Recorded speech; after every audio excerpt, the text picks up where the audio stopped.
No. Go Okay. for it. How are you doing today? I'm all right. How are you? I'm doing fine as well, thank you. Joe seems to be very distracted with something. Hello. No, I'm just getting questions up. Oh, Okay. very prepared. Very prepared. Love Very it. prepared of us, yeah. Yeah, no, it's weird, isn't it, at the minute because we're Yeah.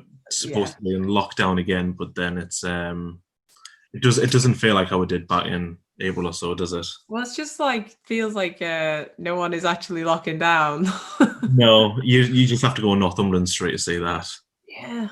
I've It's been avoiding everything. I've been shielding since like March, so right. I don't know what anything looks like anymore. I just know what this room looks like. I mean, Newcastle City Centre is a pretty sore site for social distancing. Unfortunately, I got it from Newcastle City Centre, but Holly, I'm still a very new fan. I've been fan since hearing the picnic.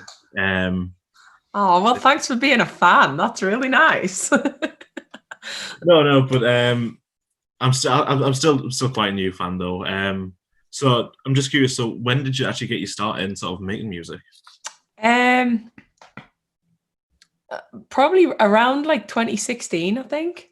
So I did my first open mic was January 2017. It was my New Year's resolution was to like do something scary and like go to an open mic. And then I just sort of like carried on going to open mics and then started doing showcase stuff and like just built it up. And now I'll well, not this year, but now usually, hopefully, I play shows. Yeah. Well, yeah, you headlined Time Bank recently. That was really good. I really enjoyed that.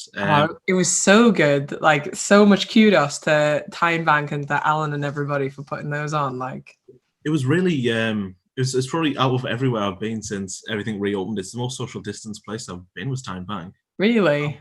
Yeah. I've not been anywhere.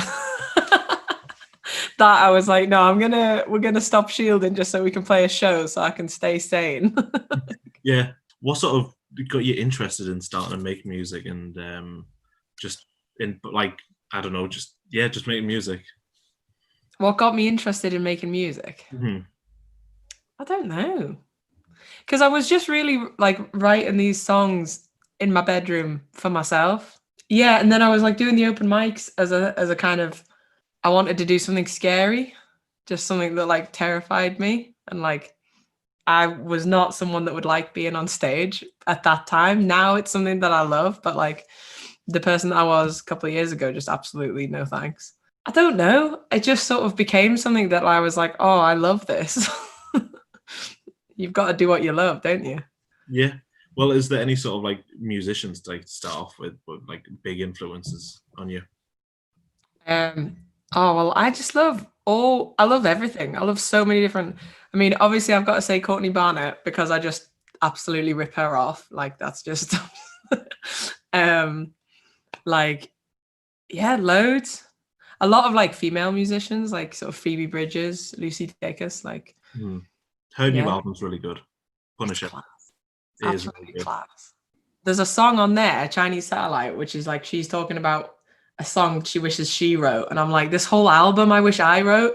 Like, well, yeah, no, the talent behind even like Kyoto or ICU or whatever, it's so good. Especially so good. Other stuff with like Boy Genius and that. It's really good stuff. I love Boy Genius. There's just I love that there was just like three really talented ladies. It's like, oh, let's just pool it all together and just be really class. I hope they do a follow-up to it, like another one. What kind of a genre of music are you most interested in? What genre of music? Yeah. I don't know. I think like for me, it's sort of not really genre specific, but like I just really like good songwriting. So it can kind of be in any kind of genre if like, especially lyrics, if I think the lyrics are really good, then I'm like, yes. Because I would sort of say like probably indie rock, but like I've been really into Sasha Sloan at the moment, and that's not indie rock. Like that's definitely more like poppy, but like the songwriting is so good. So, I can't say I know her, but oh, you should just look, just stop this interview right now and go listen to Sasha Sloan. Yeah. I mean, I probably should since you've got good taste with Phoebe Bridgers, but No, it's really good. You will not regret. after the interview, send us the I name will. of whatever. I was gonna send you all the links. When you first released iLix, what was sort of your like feeling? Like, were you happy that it was out, or were you still a bit scared? So that one was really funny actually. So basically, I was like recording really bad bedroom demos, like demos in a really loose term. In that, like I would literally just set a camera up. There wasn't even a mic. There was not just a camera, so the audio quality was horrific. And like me and the acoustic guitar just writing these songs and putting them on like a YouTube to like 11 people. But one of my best friends, Frankie, just turned up one day with a voucher for a day at Loft Studio and was like, you're just going to go in and record as many songs as you can in this day, and you're putting them out in the world. This is stupid. Like, you need to put these out. Yeah. So we just did. Like, we just went into one day. Like, I pretty much had the songs that I wanted. I was like, okay, well, I'll do Toast. I'll do his Thermos song better. And then, like, I think, like, maybe a week, 2 weeks before we were meant to go into the studio, I wrote Felt Something. And I was like, oh, I like this one. It's really, really sad. We'll put that one on as well. So we just recorded the whole thing in a day because it is just me and the guitar. There's no, like, real production on it or anything. So we just did it, and then I was like, okay, I'll just put it out. And I remember, like, I don't think I'd met Matt at this point, Matt Dunbar, who like produced Slow Down afterwards, but like I'd like messaged him or something and been like, oh, do you have any advice for like what to do if you're doing your first like release? And he was like, oh, have like an EP release party, like have a gig for it. So that's all we did was like, and it was like a really tiny little release party, and I just put it out. Like, I didn't have any promo campaign or like pre-saves or anything. It was just like, just out there. This now. So was it different when you came around to do Slow Down then? Was it like yeah? Well, because Slow Down, I'd had like a year's more like experience. And like, so Slow Down was, I was like, basically me and Matt did a swap. So I like do painting was like actually what I did at uni and stuff, was fine art painting. So we did this bizarre swap where he was like, he offered to mix and master a whole acoustic EP for me if I did him a painting for his next EP artwork. Right. So like I definitely got the better end of the deal there. But so I did this big oil painting for him, and he came around, like we spent like a couple of weeks where just odd days he'd come round to my flat in Heaton, and like we just recorded the whole thing in my living room. So what was your writing process for stuff like Slow Down and iLix then? So I think like I don't really have much of a writing process. It's because I'm never really writing a song thinking like thinking, oh, who's gonna hear this, or like it's very much just that like I've got these ideas and then I write them out, and then like I'll look and be like, oh yeah, okay, maybe I'll share that one. Like a lot of the time it's just sort of I'll write because the song is there, or that I've got like a line that I really like that I've just come up with, and I write the song around that. So what's an example of that sort of like where you've just got a single line and you sort of write around that? So I think like I don't know, it's like all of them. I'm trying to think what lines have come first. Arms is quite a good example because I had like loads of random Arms I wrote like mostly in the car. So right. Like at that point I was doing loads of driving up and down like to London and back and stuff like that, and like I would just like catch myself like singing or like kind of like thinking these lines, so I'd jot them down on my phone, and then eventually like I sat down and like looked at them all, and they all had the exact same phrasing. Like they all fit in one song, and I was like, oh my god, that's really cool. So then like that all just came together. But I think like what another thing is that I watched this like seminar or TED, and it wasn't a TED talk, I don't know, it was some like thing, it might have been BBC Introducing Live or something, where Tom Robinson, you know, does BBC Six music. So anyway, he's really good, and he'd like said this thing about how you have to write, all the bad songs in order to find a good one. So the way to do it is to just write loads and loads and loads of songs, and then you'll write a good one. So I think I just have that mantra as like, if I've got a song, I'll just write it, I'll finish it, and just keep writing, and then you can pick out the ones that you think are like the better ones. So how many like unreleased songs do you actually Like have then? there's too many. I'm doing this thing at the moment because I have a Patreon, and like I'm trying to pick songs because we got delayed this year because we couldn't really go in and record anything because we're like trying to sort out doing the third EP, which will be like my first with like the full band. Yeah. So I've like put all the demos that I've released, like that I've like made, all of them are on Patreon, and I've got this massive poll going where there's like 20, 30 songs or something, and then I've whittled those down to less so that I don't have to have these poor people listen to 30 demos. But there's just tons, and I'm like, please pick 5. Pick your favorite 5. I was going to say that, and I noticed that on your socials and that it is quite a unique thing where it's sort of you're letting your fans almost decide the track listing. Yeah, but I think that's important. Well, yeah, because the fans will be the ones listening to it, won't it? Yeah.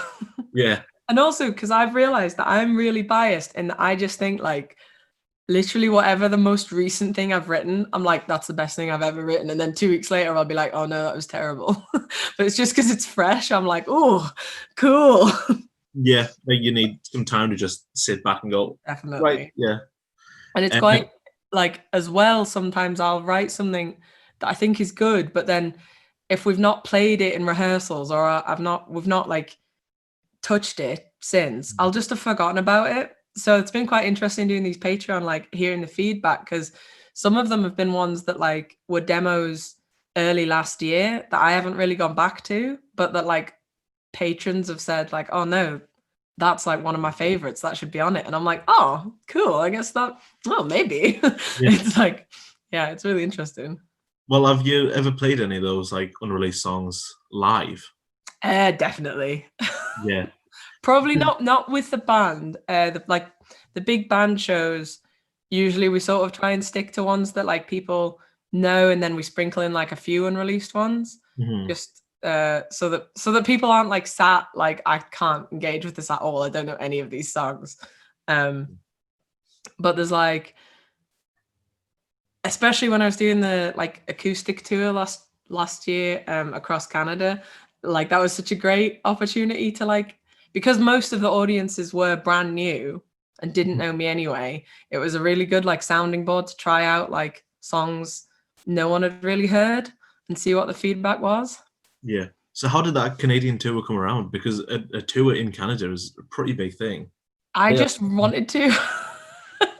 I wanted to do a really big tour because I'd done like the little tour. Well, it wasn't that little. It was 9 dates with Matt in 2018 because we both released EPs at the same time. We went on like a little acoustic tour and just loved it. Like I just love that like life. Touring life is just like the best because you're connecting with new people every night and you're like seeing and just I just loved it. And I really wanted to do a big tour. Yeah. And and like I've always wanted to go to Canada as well, and I wanted to do a really big tour, but I didn't want to do America on my own because I just think America's a bit scary. It's a very scary country, yeah. And I was like, if I'm going on my own, let's do Canada. That just seems nicer. Yeah. And also like the visa thing was a lot easier in Canada. American like touring visas, I don't know if they still are, but when I was looking into it, American touring visas were like a lot more expensive, and I was like, I don't have any money. So just did Canada. And then my like at first I thought no one's gonna book me because who am I? So I just sort of went like, I just worked really hard and just contacted like hundreds and hundreds of venues and just did loads of research on it. Like most of it actually when I got there, like I got there a month and a bit before the tour started. So I had like a bit of time to like sort everything out, like get a van and all that sort of stuff. But like they actually were so much more responsive than I was expecting. So where I was thinking like, oh, I'll probably get like maybe a 10, 15 date tour. It ended up being 44 and like had some festivals in it as well. Like I applied to Canadian Music Week, which is this massive music festival in Toronto. And I was like, I'll just apply. Might as well. I'm not going to get it. And then I did. And it was just like mad. It was class. Whereabouts did you go around Canada then? I went pretty much everywhere. I started on Vancouver Island, then did Vancouver and loads of other places in BC. And then I just went all the way across pretty much. The only place I didn't do Newfoundland. I didn't get on the big ferry and go all the way up there. And I didn't actually have any shows in Nova Scotia, but I did get to like have a little 2-week holiday right at the end where I just drove around Nova Scotia, Right. but I played in every other province. Did you have to learn any French while you were there? I was really scared about this because I was not good. I did get a parking ticket in Montreal. That happened because I just couldn't understand the signs, and it's not even just because I couldn't understand the French, but like the weird arrows and like it's a whole thing. I was like, apparently it's a rite of passage to get like a parking ticket in Montreal because no one can understand the road signs about parking at all. Well, it is. It's a very busy city, isn't it? Yeah, it was really cool though. The like shows there were really nice. I did one at the Yellow Door, which is like quite a like rite of passage for traveling musicians. But it was just such a cute little setup. Like it was very like intimate and like everybody's so quiet so they can listen. Yeah, it was really nice. So is the gig life in Canada a lot different from it is in the UK? Yeah, actually, like just the whole kind of setup is different. Like a lot of venues will put you up after. Mm-hmm. Like, and it's the same in Europe apparently. Like a lot, it's just not here. Like, can you imagine Think Tank putting you up after the gig? Like, but like, yeah, loads of places will like offer you, even if it's not just like not like the venues, like the owners. Like I had people who like owned the venues or worked at the venues like offer me their spare room and stuff. Even actually, like I played a show in Kelowna, which was really nice. And then I was like at the merch table at the end, and like this couple came up and were like, "Oh, that was a great set. Like, do you want to go for a drink after?" And I was like, "Sure, why not?" And they were like, "Oh, where are you staying?" And I was like, "Just wherever I can park the van, to be honest." And then they were like, "Oh no, stay in our spare room." And like I did. It was lush. Well, the Canadians are very polite and So generous. nice. Yeah. Your live EP, text me when you get there. Yeah. What about? Well, that was because when I had like announced or like decided, I don't think I had announced, I can't remember, that I was going to do this big daft Canadian tour. I think it was Rees, like my drummer, was like, "Oh, you should do a big goodbye gig with a band." And I was like, "Oh, that sounds really fun. Will you play drums?" And then got Ryan, who is one of my best friends anyway, and has done all the music videos.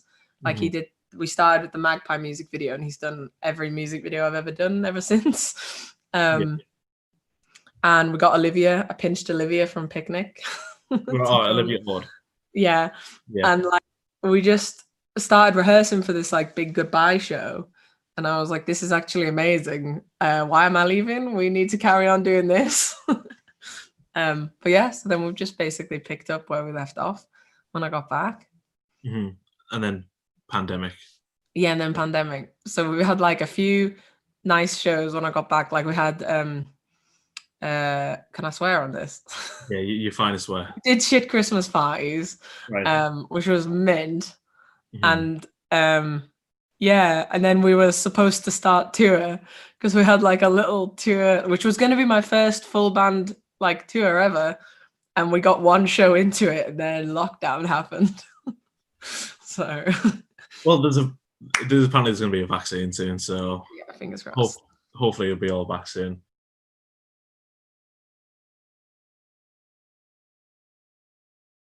You took part in Chris and the Rocketeers, that sort of compilation album. Oh yeah. How'd that come about? I'm just friends with Chris. He was like, "Do you want to?" And I was like, "Sure."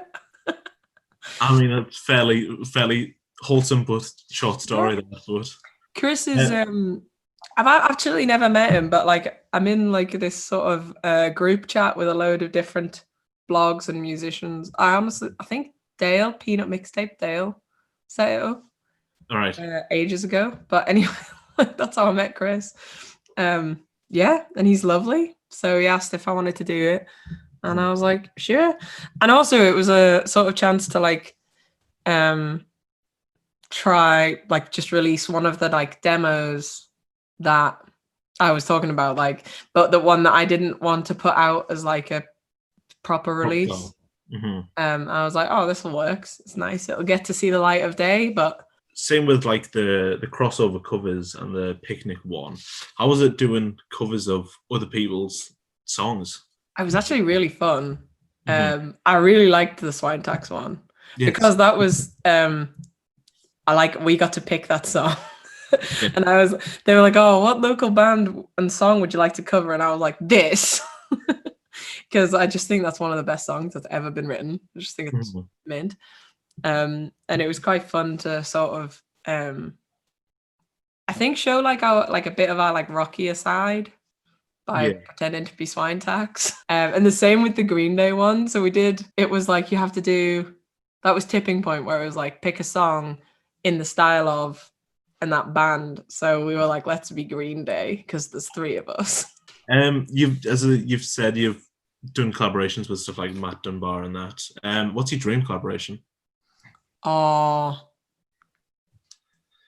that's hard. Honestly, probably Courtney Barnett. Like that would just, yes. I can't remember what album I've listened to hers, but it's one of them. It's the one I think with like a green and blue bag on the front and it's white. That'll be like the first one. I think it was. I think that's the one I've listened to. The one with Avant Gardner on it. I can't remember any of the tracks. I'm sorry, but they're all really good. So you know, it was a good album. Yeah, can't lose. Yeah. So, what about it? Or any of Boy Genius, or all of Boy Genius? If I could be like the fourth Boy Genius, member, like the fourth Musketeer. Yes. Yeah. Actually, have you heard Phoebe Bridges' new acoustic version of Kyoto? Yes. It's good. It's good. I'm sad I didn't get the. Did you hear her and Maggie Rogers doing Iris? Yes, I heard that as well.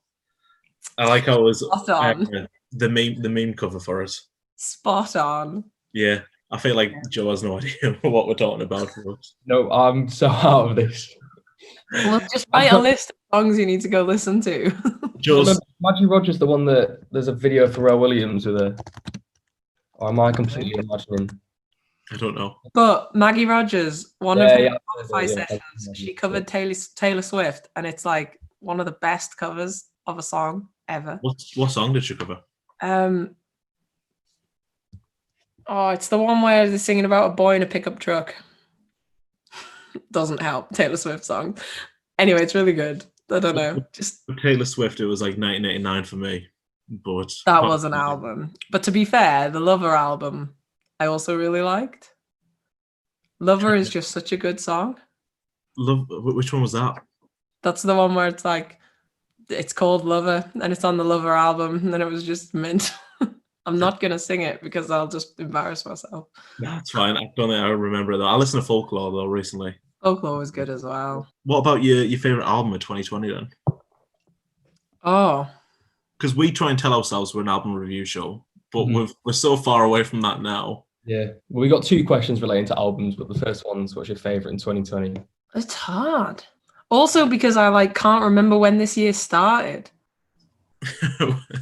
Well, January, I imagine. No, but how long has this year been? Like a million years? Like, when did anything come out? Do you know what I mean? Yeah, this year's felt like it's been 10 and a half months now of 2020. No, but it's just no. No, but it feels like it's been long. But feels then like it's been so long. Like that. Okay, yeah. Well, if you can't think of one for 2020, what's your favorite album ever? That's even harder. For 2020, I think I'm gonna go with either Punisher or Sasha Sloan, Only Child. That's a really good album. Okay, so ever, can you do, if you sent us a harder question, do a top 3 or top 5? I feel like this is a question you needed to ask me ahead of time so I could do my research. That's sort of show this is. We're putting you on the spot. Should we talk about other stuff and then you can have a think about it? We can come back to it. I don't know. I might just have to do my really like basic answer and just say it's sometimes I sit and think, sometimes I just sit. Courtney Barnett. Is that the one I listened to? That might have been the one I listened to. That's the one where it's got the drawing and there's like the chair on it.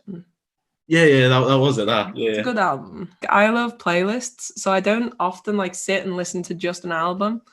I'll just like pick out my favorite song. Well, I noticed on your Spotify you also said Laura Marling. So have you listened to her new album? That's really good as well. Yeah, it is pretty good. Like, I got really into Laura Marling, like properly, like just like the other month. I was like, no, this is all we're gonna listen to this month. Were you okay that month? That's fine. I mean, have any of us actually been fine this year? Well, no, but that's the excitement with this year, isn't it? We don't know. So, it's fine. It's fine. I'm not worried. Yellowstone could erupt next month and just wipe us all out and it'll be fine. COVID-19, it's a pandemic. It's going on. It's not fun. How's that like sort of affected your songwriting and how you've been approaching songs? That's an interesting question. I'm not sure how it's affected. I know that like for like the first sort of half of this year, I had like quite a writer's block. Mm-hmm. And I wasn't really writing much new things. I was just kind of going over old things and trying to like rework them. I don't know, because it was just such a sort of dead time. Like there was just so much going on in the world that you just had to sort of shut off. And then what do you write about if there's nothing happening in your head and you're just sat there? I wrote a song about writer's block and now I'm writing again. Like a lot of my songs, like I just try and write really honestly. So even if the feelings aren't feelings that I'm feeling anymore, they like were true at one point. So that's why they're still honest songs. And a lot of it is just sort of talking about like my issues, so like mental health problems or like a crush I've got or like, and all these like little personal things just felt so insignificant in the face of this massive global horror. I was like, how can I be writing about myself now? I don't know, it just felt really like difficult. So I think like, yeah, the way I've just gotten through that is that like my experience of this is just as valid as anyone else's. Mm-hmm. So I can like try and put words to that and it might be helpful or it might not. I don't know, but I can only try. Mm-hmm. But yeah, I think it took me a really long time to just kind of be like, it's okay. Like I can't sum up the horrors of the world in one song. That's not really possible. So just write about how I'm coping in it, you know. What do you feel as if what influences your writing process then? Just sort of life. I don't know really. Yeah, like things that happen, things I'm thinking about. I was going to ask, so you talk about doing art and that you create art. Does art at all influence your music in any way? Because they're two creative processes. So do they kind of interlink with each other in any way? I think yeah. I think like especially in terms of the sort of process that like the things that I learn doing fine art definitely apply in terms of like sort of self-critique and like your attitude and you just have to keep going back and trying again and that kind of thing. And I think also just thinking a lot. Like they're all like, I remember like probably when I was in like my second year of my art degree and I was at like my peak of being like an art wanker, that I was just like, so much of this isn't actually to do with painting. It's just about thinking and like how to communicate thoughts. So now it's just communicating through music instead of through painting. So you are working on EP3, aren't you? Yeah, that's it. Well, I keep like think that I've settled on which songs, and then like I keep writing new ones, and then I'm like, oh, let's put that one on instead. So I don't know. It's been quite good having the Patreon, like sort of keeps me accountable. So I put out a brand new song every month on there, and then a brand new cover every month on there as well. So it's like a nice thing, but it's good because it gives me a little push to finish songs because I'm like, oh, I need to finish it for the patrons. Yeah. But yeah, so hopefully we'll, whenever we can be in studios again, we'll just be in, crack it out. So you've got more gigs lined up in the future, don't you? Yes. You excited for them? I'm really excited. We have we're doing a little headliner at Surf Cafe in May. And I'm hoping that won't have to be distanced, that'll just be a big, nice gig. Yeah. Well, hopefully if vaccine does work. Yeah, hopefully. like May is 6 months away. So, I can be optimistic. Yeah. Surf Cafe in Tynemouth. Yeah, is that the one that's literally on the beach? Yeah, pretty much. Yeah, okay. That's pretty cool. I didn't know they did performances there. No, that it seems like such a, I don't know, like type venue. It's lush. We played there. Me and Matt played there in 2018 as our like last show, I think, or second to last. Maybe it might have been the last show of the little tour we did. What's been your favorite gig to play at? What's been your favorite one? That's hard. So I reckon it's probably a tie. Between the Big Goodbye gig we did, because that was just like this lush packed headliner, and it was just really fun. Or I did a show in Flin Flon in Manitoba on the Canada tour, and like I rocked up, like it's like really far north, so not many people tour there, but it just meant the response was amazing. And I got there and they were like, oh, do you want a band? And I was like, oh yeah, okay. So I had like 2 rehearsals with these like absolutely lovely guys from Flin Flon. I just learned all my songs, and then we put on 2 sessions. Like it was just like a stand-in band, like, hello, this is the Canadian band for one night only. And that was like a little, like, it was quite a small venue. I think it was like 70 capacity, but it was like packed, and it was just such a good atmosphere. It was just so fun.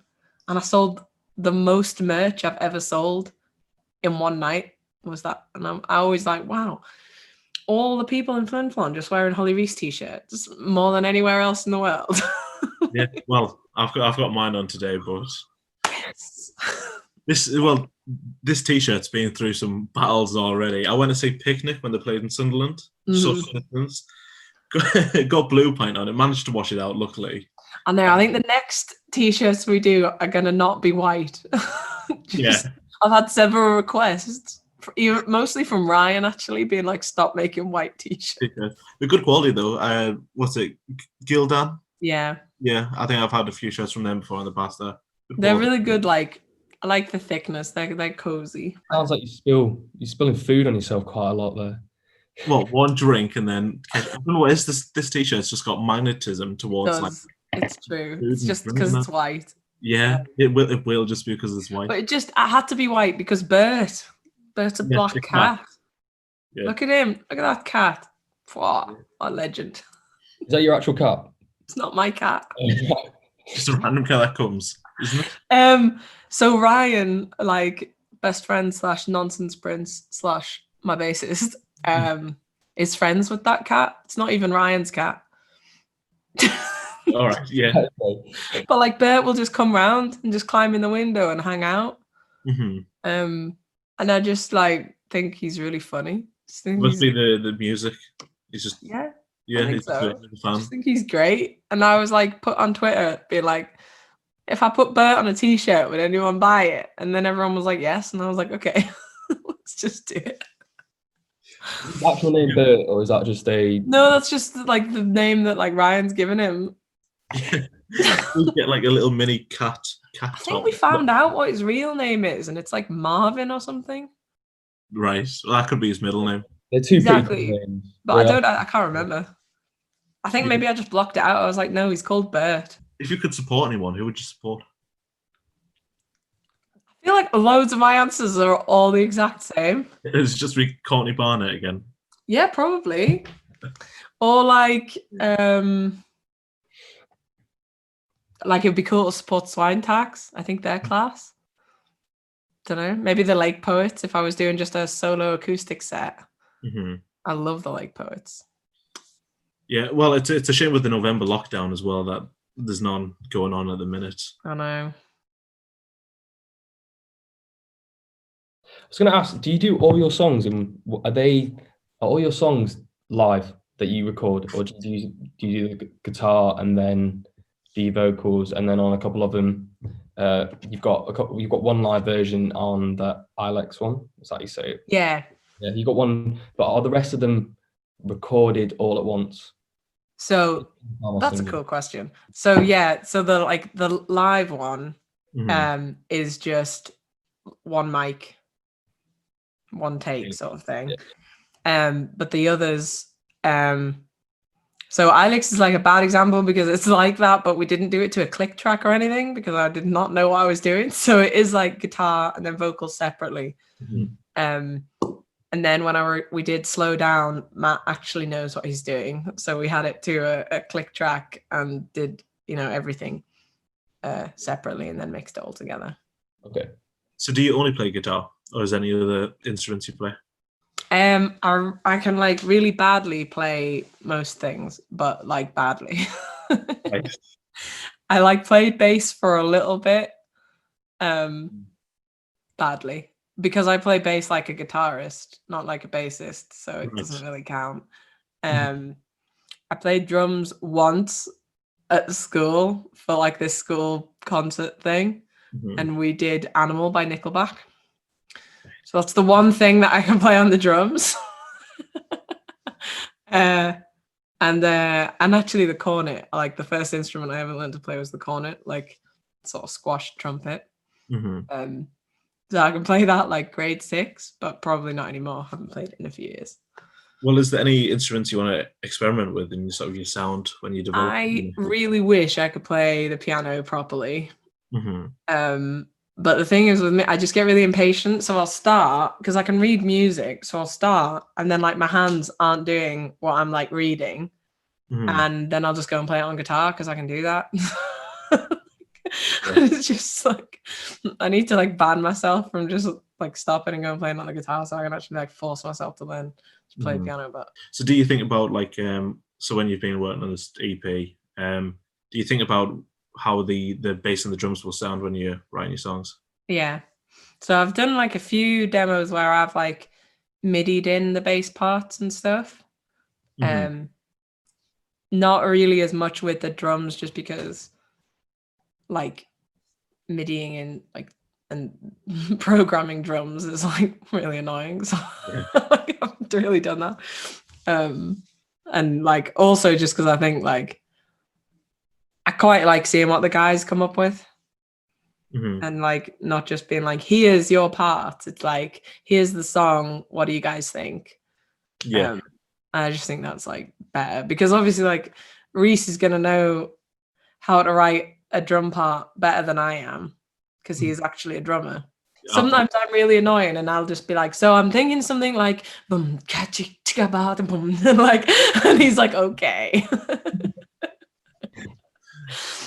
I've completely exhausted my big list. It was a good list. Sorry that all my answers were just Courtney Barnett for everything, like every song. Well, did you think of any other ones for your favorite album of all time? Or is it just going to remain Courtney Barnett? Oh, it's hard. I think I should go and look at like what my like most played thing is on Spotify. What on the stats that you can get? Yeah. How do I do this? I'm going to do this. Oh, don't know how, but that's what I need to do. So up there, yeah, that's a good album. Let me bring it so I can remember what the actual album name is. It's the Jillian Nunes album with Make Out on it. That's a good album. Can't listen to it either, sorry. Some Feelings, that's what it's called. Listen to that you're naming people I've never heard of. We should be writing them all down. They're all really good.